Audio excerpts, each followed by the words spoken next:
Xi Zhiqiang, warga negara Cina yang dikenal sebagai bos kerajaan judi dan penipuan online di perbatasan Myanmar dan Thailand, resmi diekstradisi ke negara asalnya setelah buron selama lebih dari 1 dekade.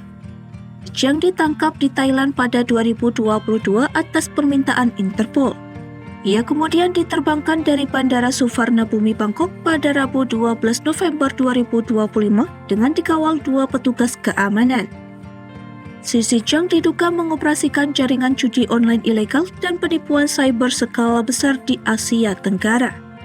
Ia adalah pemeran utama di balik kota Swakopmund di perbatasan Myanmar dan Thailand yang dulunya dipromosikan sebagai resort mewah untuk wisatawan asal Cina. Namun, laporan investigatif mengungkap kawasan itu sebenarnya menjadi pusat kejahatan terorganisir, termasuk penipuan online, pencucian uang, dan perdagangan manusia. Lantas, siapakah Xi Zhiqiang dan bagaimana modusnya dalam membangun kerajaan bisnis haram di Myanmar?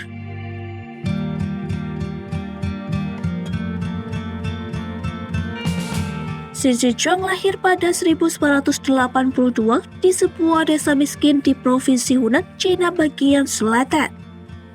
Ia putus sekolah pada usia 14 tahun dan kemudian belajar pemrograman secara otodidak. Pada usia awal 20-an, Zhiqiang mulai merintis bisnis judi online di Filipina sebelum akhirnya diperluas ke Kamboja dan Myanmar. Aksinya tidak selalu berjalan mulus. Misalnya pada 2014, pengadilan Cina pernah menjatuhkan hukuman atas kasus lotre ilegal. Namun Zhiqiang belum pernah menyerah. Ia terus meluaskan jaringannya di Asia Tenggara hingga memegang paspor ganda dari Myanmar dan Kamboja. Data PBB menyebut ratusan ribu orang telah menjadi korban penipuan digital di Asia Tenggara. Banyak di antaranya yang direkrut dengan janji pekerjaan palsu lalu dipaksa melakukan penipuan online. Mayoritas korban berasal dari Cina yang mendorong Beijing untuk meningkatkan penyidikan terhadap sindikat kejahatan online dan menjatuhkan hukuman berat bagi pelaku utama. Dalam wawancara dari dalam penjara pada awal 2025, Zhiqiang membantah terlibat kasus penipuan.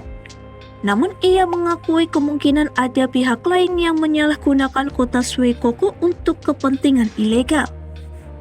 Sementara dalam catatan Justice for Myanmar, Zhiqiang disebut membangun kota itu bersama pasukan milisi Karen Border Guard Force. Mereka menggunakan proyek pengembangan Yatai New City sebagai topeng untuk menimbun dana kejahatan lintas negara dan mendukung junta militer di Myanmar. Inggris dan Amerika Serikat sudah menjatuhkan sanksi terhadap perusahaan Zhiqiang, Yatai International Holding Group atas kasus pelanggaran HAM. Meski kejahatannya sudah terbongkar, penduduk kota Swakopmund mengatakan aktivitas penipuan masih berlangsung secara terselubung.